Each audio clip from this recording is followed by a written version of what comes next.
Hi, I'm Aaron at Grow Journey, and today we're going to be showing you how to sow and get continual harvests off your spring greens, salad greens, throughout in our area the spring and the fall. If you live in the Northeast, that might just be more of a summer or maybe late spring thing.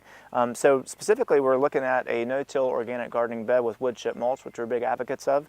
So we're going to show you how to sow seeds in that scenario. If you can see here, we have a nice thick layer of wood chips down.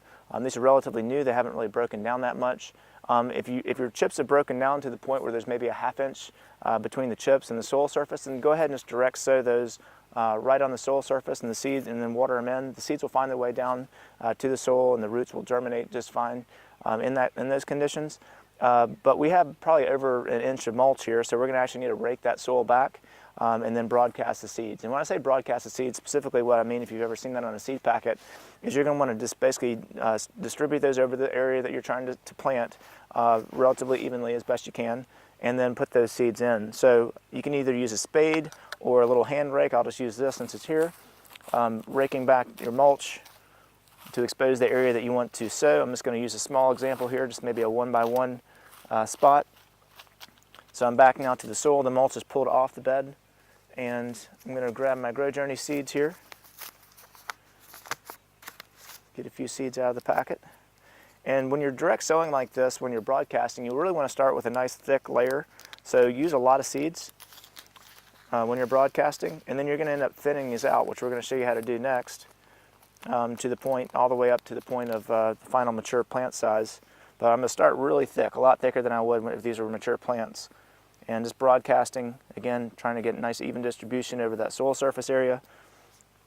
I'm going to kind of rough it up a little bit, and just to make sure they're in there and making good contact with the soil.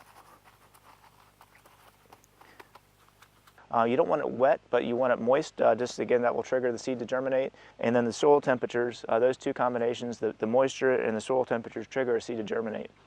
So we're going to show you next is what to do once your seeds have germinated. They're nice and densely sown. So what do you do next? So I'm sitting over the top of one of our no-till organic lettuce beds. You can see I pulled the mulch back when we direct sowed the seeds. And these seeds are nice and densely planted. They're still small, maybe 2 to 3 weeks after emergence, so they're probably less than an inch tall, most of them. You could technically start thinning them at this stage if you wanted to, and those would be microgreens if you wanted to do that. We actually prefer to let them get a little larger, maybe about 3 inches tall, and those are called baby greens, and those are what you get at the grocery store if you get a nice little lettuce pack that says baby greens on it. So those are about 3 inches tall or taller. We also have some other cool stuff mixed in here. We have kale and claytonia and other things.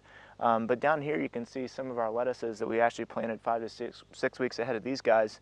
They're much bigger, so these are actually starting to form nice little heads on them. We can go ahead and harvest those out if we wanted to right now. Have them for a nice snack or for a nice salad today at lunch. But if we also wanted to harvest them, we could go ahead and do that and just thin out some of them to allow the other ones to mature and get bigger. So again, no-till lettuce bed, densely planted.